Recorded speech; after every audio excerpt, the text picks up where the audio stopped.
Competitive education centre के online classes में एक बार फिर से आप सभी का स्वागत है। आज का जो हमारा वीडियो लेक्चर रहेगा वह जलवायु परिवर्तन पर हुए सम्मेलनों पर आधारित रहेगा। इसके पहले हम लोगों ने सस्टेनेबल डेवलपमेंट, बायोडायवर्सिटी पर हुए सम्मेलन, साथ ही साथ ओजोन लेयर पर सम्मेलन, इस प्रकार के वीडियो बनाए हुए हैं, तो आप उसे प्लेलिस्ट में जाकर देख सकते हैं। उनसे भी महत्वपूर्ण क्वेश्चन पूछे जाते हैं। तो आज का जो हमारा पार्ट रहेगा वह वीडियो लेक्चर में हम लोग जलवायु परिवर्तन पर हुए सम्मेलन के बारे में डिस्कस करेंगे। ठीक है, तो जलवायु पर हुए सम्मेलन के बारे में अगर मैं सबसे पहले बताऊं तो मैंने इसके सबसे पहले वीडियो में ही बताया था कि 1972 में हुआ था एक स्टॉकहोम सम्मेलन। स्टॉकहोम सम्मेलन में क्या था, यह पर्यावरण पर आधारित सम्मेलन था। इसमें कहीं पर जलवायु के बारे में विशिष्ट बात नहीं की गई थी। ठीक है, लेकिन इसके बाद 1988 में याद रखिएगा आईपीसीसी का गठन हुआ था। आईपीसीसी का गठन हुआ था। इसका पूरा नाम है इंटर गवर्नमेंटल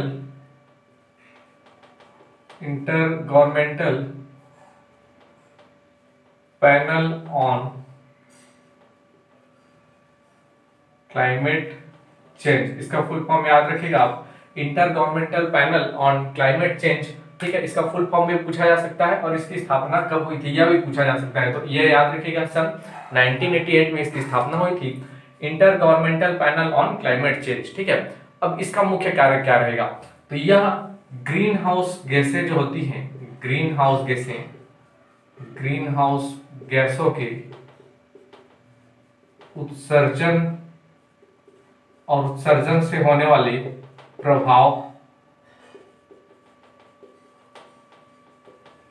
इसके बारे में इसका ऑब्जर्वेशन करेगा, यानी इसके आप कह सकते हैं जांच करेगा। ठीक है, साथ ही साथ उस जांच के आधार पर एक रिपोर्ट तैयार करेगा और फिर उनको सरकारों को भी सौंप देगा और सरकारें जो है इन पर विशिष्ट प्रकार की जो क्या क्या उनके संरक्षण के उपाय हो सकते हैं, जलवायु ग्लोबल वार्मिंग को कम करने के लिए क्या क्या उपाय किए जा सकते हैं, इस प्रकार की फिर इस रिपोर्ट के आधार पर चर्चा होती है। तो आप इसमें मुख्य रूप से याद रखिएगा कि आईपीसीसी का पूरा नाम inter governmental panel on climate change और इसकी स्थापना हुई थी 1988 में। फिर मैंने इसके पिछले वीडियो में भी बताया हुआ है एक 1992 का पृथ्वी सम्मेलन के बारे में। 1992 में हुआ था पृथ्वी सम्मेलन, जो हुआ था रियो डी जेनेरियो में, ब्राजील में। ठीक है, तो इस पृथ्वी सम्मेलन में मैं कुछ कन्वेंशन के बारे में बताया था, जिसमें एक तो बताया था आपको एजेंडा 21, एक बताया था सीबीडी यानी कन्वेंशन ऑन बायोडायवर्सिटी, एक आपको शायद उसमें मैंने नहीं बताया हुआ है लेकिन एक यूसीसीडी भी है। ठीक है, UNCCD United nation convention on combat desertification. और एक आप याद रखिएगा जो जलवायु के परिवर्तन के संबंध में इंपॉर्टेंट कन्वेंशन है, यूएनएफसीसीसी यानी यूएनएफ इसका फुल फॉर्म है United nation framework convention on climate change. फिर से सुनिएगा, United nation framework convention on climate change, यानी यह जलवायु परिवर्तन पर आधारित कन्वेंशन था। ठीक है, इसकी स्थापना कब हुई थी, इसकी बात चर्चा कब की गई थी इस कन्वेंशन में, तो पृथ्वी सम्मेलन के अंतर्गत 1992 में, और इसकी स्थापना हुई थी 1994 में, 1994 में फिर इसकी स्थापना होगी। और इस स्थापना के बाद 1995 से इसकी नियमित बैठकें चालू हुई। ठीक है, और इन्हीं नियमित बैठकों को हम लोग कॉप नाम से जानते हैं, conference of parties, COP, COP means यहाँ पर फुल फॉर्म है इसका कॉन्फ्रेंस ऑफ पार्टीज। ठीक है, यूएनएफसीसी की जो बैठकें होती हैं उन्हीं को ही हम लोग कॉन्फ्रेंस ऑफ पार्टीज के नाम से जानते हैं। ठीक है, तो ये कॉन्फ्रेंस ऑफ पार्टीज क्या है, तो इसमें अलग अलग देशों के प्रतिनिधि आएंगे और फिर इन्हीं आईपीसीसी के रिपोर्ट के आधार पर वहां बस क्या क्या जलवायु ग्लोबल वार्मिंग को रोकने के लिए क्या क्या प्रयास हो सकते हैं, इन पर चर्चा होगी। साथ ही साथ उसके दुष्प्रभाव के बारे में भी आपस चर्चा होती है। तो इन्हीं को हम जानते हैं कॉन्फ्रेंस ऑफ पार्टीज की जो सम्मेलन है उसके नाम से। ठीक है, तो आइए अब हम लोग स्टार्ट करते हैं कॉन्फ्रेंस ऑफ पार्टीज के सम्मेलन के बारे में। तो कॉन्फ्रेंस ऑफ पार्टीज के अब सम्मेलनों की बात करते हैं। तो कॉन्फ्रेंस ऑफ पार्टीज के सम्मेलनों की बात करें तो आपको यहाँ पर बहुत सारे कॉन्फ्रेंस ऑफ पार्टीज के सम्मेलन हुए हैं, लेकिन आपको कुछ ही सम्मेलनों को याद रखना है जो एग्जाम पॉइंट ऑफ व्यू से इंपॉर्टेंट है। ठीक है, इसमें सबसे पहला याद रखना है आपको COP1 कॉन्फ्रेंस ऑफ पार्टीज जो पहला सम्मेलन था इसे कॉप 1 नाम से जाना जाता है और यह हुआ था 1995 में। जैसा कि मैंने बताया कि 1995 से इसकी नियमित बैठकें चालू हुई है, तो 1995 में ही कॉप का पहला बैठक हुआ था। और इस बैठक में इसको इसलिए याद रखिएगा क्योंकि यह कॉन्फ्रेंस ऑफ पार्टी की पहली बैठक थी। कॉन्फ्रेंस ऑफ पार्टीज की पहली बैठक थी और यह आयोजित हुई थी बर्लिन में। ठीक है, यह आयोजित हुई थी बर्लिन में, जो कि जर्मनी में है। ठीक है, बस ये याद रखिएगा कॉन्फ्रेंस ऑफ पार्टीज जो पहला उसके बारे में, यह 1995 में आयोजित हुआ था और इसकी पहली बैठक है जो बर्लिन में आयोजित हुई थी जर्मनी में। ठीक है, इसके बाद आप डायरेक्ट याद रखिएगा कॉप 3 यानी कॉन्फ्रेंस ऑफ पार्टीज जो थर्ड हुआ है वो। और इसी कॉन्फ्रेंस ऑफ पार्टीज थर्ड को, इसका एक तो ईयर याद रखिएगा 1997 में हुआ था, जैसे ये 1995 में हुआ था तो प्रत्येक वर्ष होती जाएगी, तो 1995 से 96 में एक हुआ और यहाँ पर सब डायरेक्ट हम लोग बात कर रहे हैं 1997 की। तो ये जो जगह है याद रखिएगा यह क्योटो में हुआ था। क्योटो जापान का एक शहर है, तो यही क्योटो में आयोजित हुआ था और इसी नाम से इसे क्योटो प्रोटोकॉल भी कहते हैं, क्योटो प्रोटोकॉल। ठीक है, इस नाम से इसे जाना जाता है। अब यह बहुत ही important exam point of view से, क्योंकि क्योटो प्रोटोकॉल से अक्सर एग्जाम में क्वेश्चन बनते हैं। ठीक है, अब इससे क्या क्या क्वेश्चन पूछा जा सकता है, तो पहले तो याद रखिएगा कि यह क्योटो प्रोटोकॉल में ऐसा क्या था कि यह हमारे लिए इंपॉर्टेंट हो जाता है। तो सबसे पहले याद रखिएगा इस क्योटो प्रोटोकॉल में बात की गई थी कि जो 1990 के स्तर से जो ग्रीन हाउस गैसों का उत्सर्जन हुआ है, उस 1990 के स्तर से ग्रीन हाउस गैसों के उत्सर्जन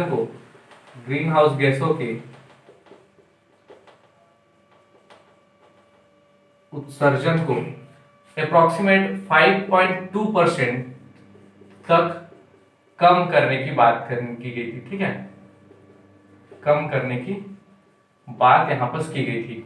तो क्योटो प्रोटोकॉल में मुख्य जो याद रखेगा कि यह 1990 के स्तर से जो ग्रीन हाउस गैसों का उत्सर्जन हो रहा है, उस स्तर से 5.2% तक के ग्रीन हाउस गैसों के उत्सर्जन को कम करने की बात यहाँ पर की गई थी क्योटो प्रोटोकॉल में। ठीक है, इसी क्योटो प्रोटोकॉल में याद रखिएगा, यहाँ पर मैं थोड़ा इसको मिटा दे रहा हूँ।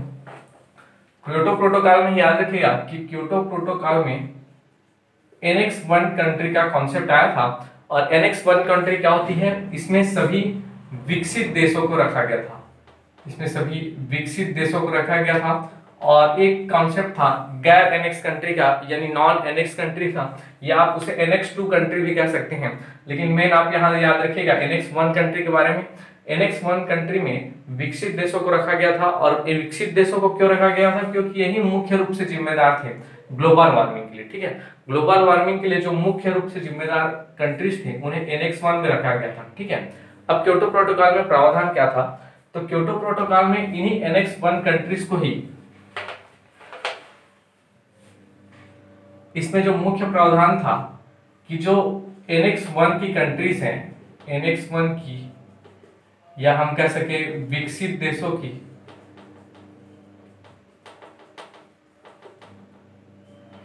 यह बाध्य किया गया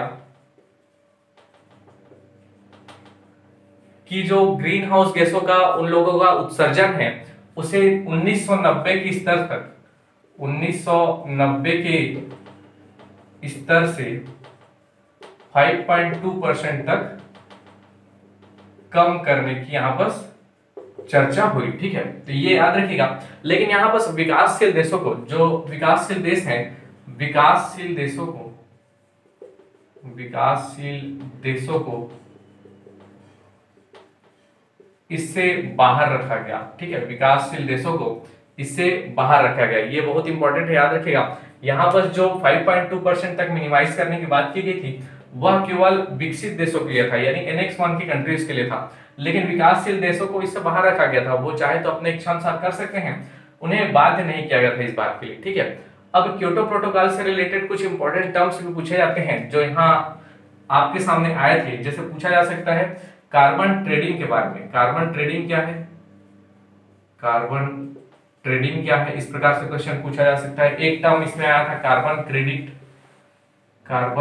क्रेडिट। एक टर्म आया था आपका कार्बन कार्बन टैक्स और एक है क्लीन डेवलपमेंट मैकेनिज्म, CDM, ठीक है, क्लीन डेवलपमेंट मैकेनिज्म। तो ये टर्म्स किससे रिलेटेड है, इस प्रकार से क्वेश्चन पूछा जा सकता है। जैसे कार्बन क्रेडिट या कार्बन ट्रेडिंग किस प्रोटोकॉल के तहत आया था या किस सम्मेलन में आया था, तो आपको याद रखना होगा यहाँ पर क्योटो प्रोटोकॉल। हम लोग बात कर रहे हैं क्योटो प्रोटोकॉल COP3 की, ठीक है, COP3 कॉन्फ्रेंस ऑफ पार्टीज जो 3 है उसकी, ठीक है। तो कार्बन ट्रेडिंग, कार्बन क्रेडिट और कार्बन टैक्स, ये तीनों चीजें आई थी किसके अंतर्गत, क्योटो प्रोटोकॉल के अंतर्गत। अब ये क्या होती है, तो जैसे इस समय क्या हुआ था कि सारे कंट्रीज को एक लिमिटेशन दी गई थी कि वह इतना कार्बन का एमिशन कर सकते हैं, लेकिन अगर कुछ कंट्रीज हैं जो अपने लिमिटेशन से भी कम कार्बन का एमिशन करते हैं, तो फिर वो चाहे तो कुछ विकसित देशों को या Annex 1 कंट्रीज को अपने क्रेडिट को सेल कर सकते थे, ठीक है। एक बार फिर से सुनिएगा, सभी देशों की जो सीमाएं हैं उनको लिमिट कर दी गई थी कि कार्बन इतना एमिशन करना है हम लोगों को, लेकिन जो अब कह सकते हैं जो विकासशील देश हैं, अगर वो अपने जो कार्बन क्रेडिट की लिमिट है उनसे कम एमिशन करते हैं तो वह क्रेडिट दे सकते हैं Annex 1 की कंट्रीज को, और इन्हीं क्रेडिट को कहा जाता है कार्बन क्रेडिट, ठीक है। ये जो क्रेडिट दे सकते हैं विकासशील देश उन्हें कहा जाता है कार्बन क्रेडिट, और इस प्रकार की जो ट्रेडिंग हो रही है उसे कहा जाता है कार्बन ट्रेडिंग। तो दोनों चीज को एक ही कॉन्सेप्ट में समझिएगा, जो क्रेडिट दे सकते हैं उन्हें कहा जाता है क्रेडिट, कार्बन क्रेडिट, और जो ट्रेडिंग है उसे कहा जाता है कार्बन ट्रेडिंग। तो ये दोनों चीजें चर्चा में आई थी क्योटो प्रोटोकॉल के दौरान, ठीक है।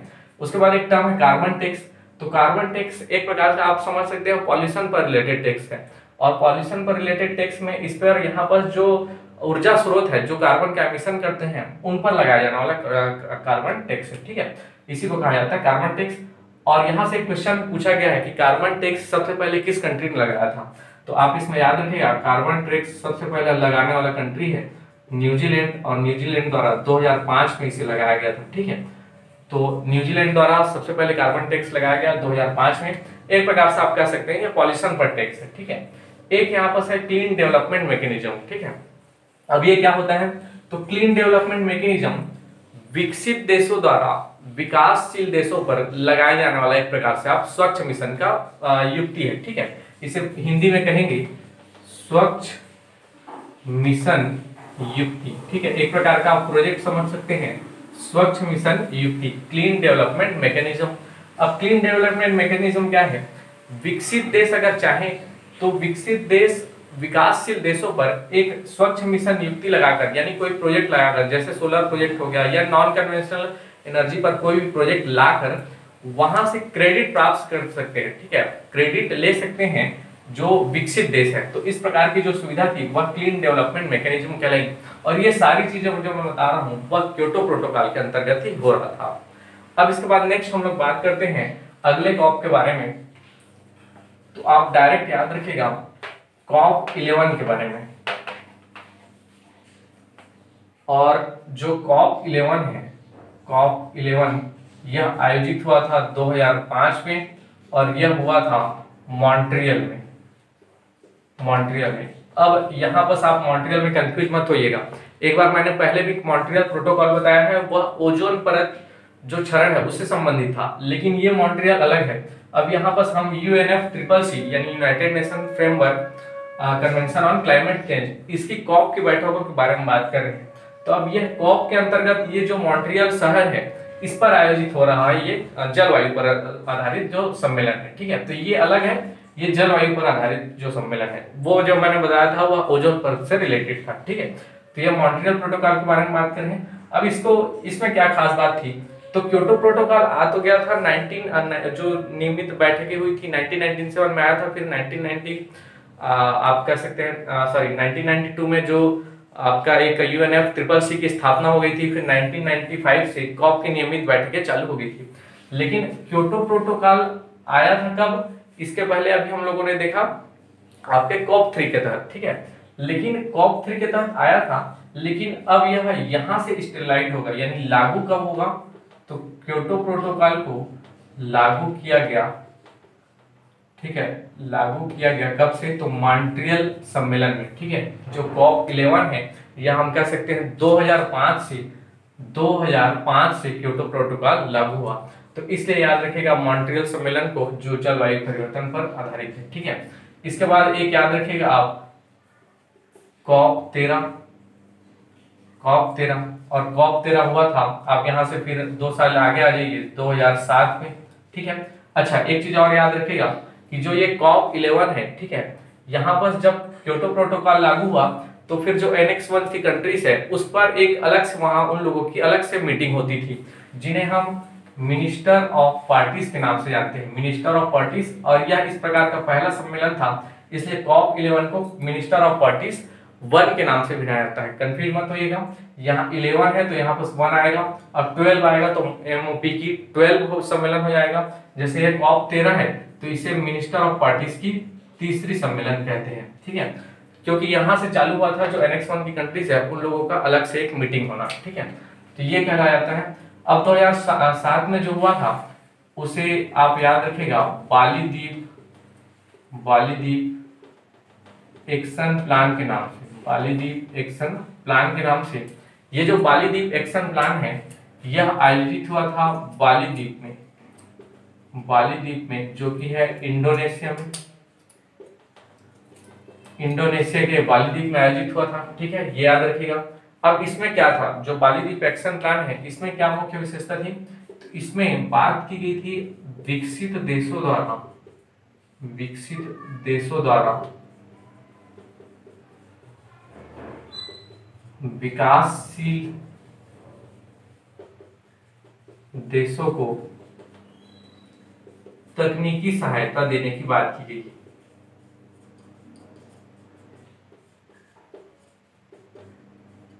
तकनीकी सहायता देने की बात यहाँ पर की गई थी बाली द्वीप एक्शन प्लान में, ठीक है।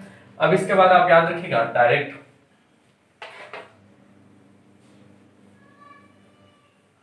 COP13 तक हम लोगों ने देखा। अब COP16 के बारे में याद रखिएगा, COP17 के बारे में याद रखिएगा और COP18 के बारे में याद रखिएगा। ये तीनों एक साथ आप एक सीक्वेंस में याद रख सकते हैं, COP16, COP17 और COP18। ये हुआ था 2010 में और ये होगा 2011 में और ये होगा 2012 में, ठीक है, 2010, 2011 और 2012। और ये COP16, 17 और 18। ये जो 2010 वाला हुआ था यह सम्मेलन हुआ था कानकुन में, और कानकुन है मैक्सिको में, ठीक है। जो COP16 की बैठक हुई थी वह 2010 में आयोजित हुई थी और यह कानकुन में मैक्सिको में आयोजित हुई थी, ठीक है। इसमें क्या खास बात थी, तो इसमें विकसित देशों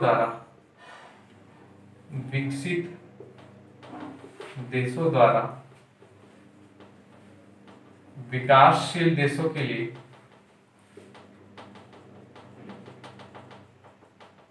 एक फंड की बात की गई थी और यह फंड कहलाया था ग्रीन क्लाइमेट फंड।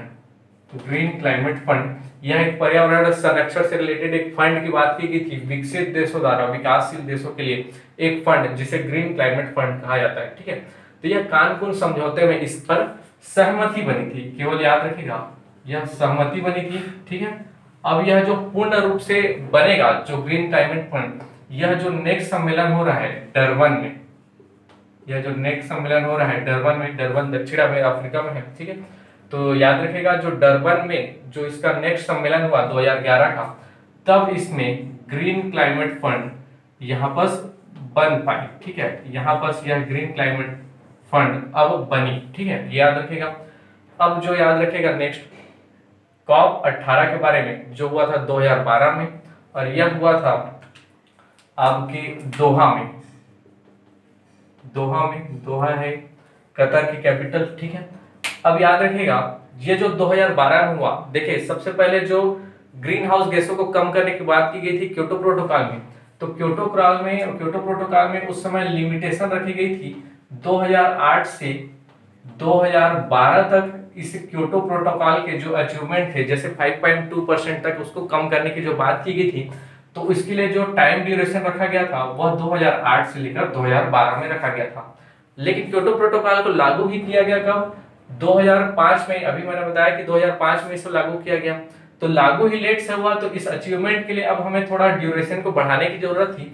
तो 2012 में जो दोहा में सम्मेलन हुए अब इसका नया अवधि तय किया गया, ठीक है, नया अवधि यानी दूसरी चरण आप कह सकते हैं, दूसरी चरण की अवधि, दूसरी चरण की अवधि, पहले चरण में तो 2008 से 2012 हो गया, अब दूसरी चरण की अवधि इसके लिए तय की गई 2013 से लेकर 2000 आपके 20 तक, ठीक है, 2020 तक इसके लिए फिर नए अवधि तय की गई। और यह किसमें हुआ था? 2012 जो अंतिम चरण था, दोहा में आयोजित हुआ था सम्मेलन, यहां बस इसको तय किया गया।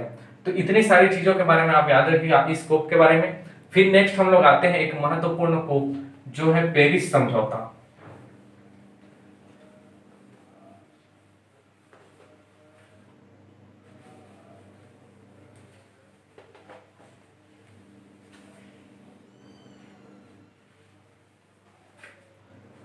अब इसके बाद बात करते हैं 2015 का कोप 21 या कोप या 21 कहें हम लोग, यह हुआ था पेरिस में, और इसी कारण इसे कहा जाता है पेरिस एग्रीमेंट या पेरिस समझौता, ठीक है, पेरिस समझौता।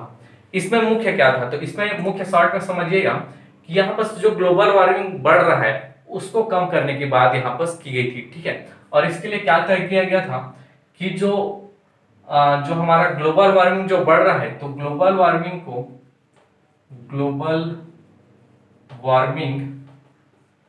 को या हम कह सकते हैं जो हमारा प्री औद्योगिक स्तर था, ग्लोबल वार्मिंग को प्री औद्योगिक स्तर से, प्री औद्योगिक स्तर से, ठीक है, लगभग ये 1850 ईस्वी की बात है, तो प्री औद्योगिक स्तर से 1.5 से 2 डिग्री सेल्सियस तक, 1.5 से 2 डिग्री सेल्सियस तक कम करने की बात की गई थी, ठीक है, कम करने की बात यहाँ पर की गई थी। तो पहला तो याद रखिएगा जो ग्लोबल वार्मिंग बढ़ रहा है उसको देखते हुए जो प्री औद्योगिक स्तर से 1.5 से 2 डिग्री सेंटीग्रेड तक कम करने की बात यहाँ पर पेरिस समझौते में की थी। यानी यह मुख्य रूप से रिलेटेड था, आपसे क्वेश्चन पूछा जा सकता है कि पेरिस समझौता किससे रिलेटेड था, तो यह ग्रीन हाउस गैसों के प्रभाव को कम करने या ग्लोबल वार्मिंग को कम करने से रिलेटेड था। दूसरा यहाँ याद रखिएगा, दूसरा एक और लक्ष्य रखा गया था कि जो कार्बन डाइऑक्साइड का एमिशन है, इस कार्बन डाइऑक्साइड के एमिशन को 2050 तक 50% तक कम करने की बात की गई थी, ठीक है। 2050 तक इसमें लक्ष्य रखा गया है कि कार्बन डाइऑक्साइड का एमिशन 50% तक कम कर दिया जाएगा। और वहीं इसको थोड़ा सा आगे बढ़ाएं तो इसी कार्बन डाइऑक्साइड के एमिशन को 2100 यानी 2100 तक 100% तक कम करने की बात यहाँ पर की गई है, ठीक है, 100% तक कम करने की बात की गई है। एक महत्वपूर्ण चीज और थी, एक विकसित देशों द्वारा जो फंड की स्थापना की बात की गई थी, ठीक है, तो उसे अब यहाँ पर तय किया गया था पेरिस एग्रीमेंट में कि 2020 के बाद एक फंड तैयार किया जाएगा जलवायु परिवर्तन पर, और यह जो फंड होगा यह $100 का होगा, $100 का एक फंड तैयार किया जाएगा, ठीक है, यह बात की गई थी। और यह $100 का फंड तब तैयार किया जाएगा जब 55% कार्बन उत्सर्जन करने वाले 55 देश इस पर हस्ताक्षर करेंगे। तो 2020 के बाद इसमें एक फंड की बात की गई थी जिसमें 55% कार्बन उत्सर्जन करने वाले 55 देश अगर इसमें हस्ताक्षर कर देते हैं तब एक फंड डेवलप किया जाएगा। तो इस प्रकार की बातें थी पेरिस समझौता में, ठीक है। यहाँ से अक्सर क्वेश्चन पूछा जाता है कि पेरिस समझौता किससे रिलेटेड था, ठीक है, तो ये याद रखिएगा। अब इसके बाद नेक्स्ट मैं बात करूं यहाँ पर, तो अब हम अपने अंतिम पड़ाव पर हैं और अंत में 2 कोप जिन्हें आपको समझना जरूरी है, केवल आप उसमें याद रखिएगा। कोप एक याद रखिएगा 25 जो 2019 में हुआ था, ठीक है, और यह हुआ था मैड्रिड में हुआ था, ठीक है। और एक याद रखिएगा कोप 26। अब कोप 26 यह आयोजित होने वाला था कहां पर? ग्लासगो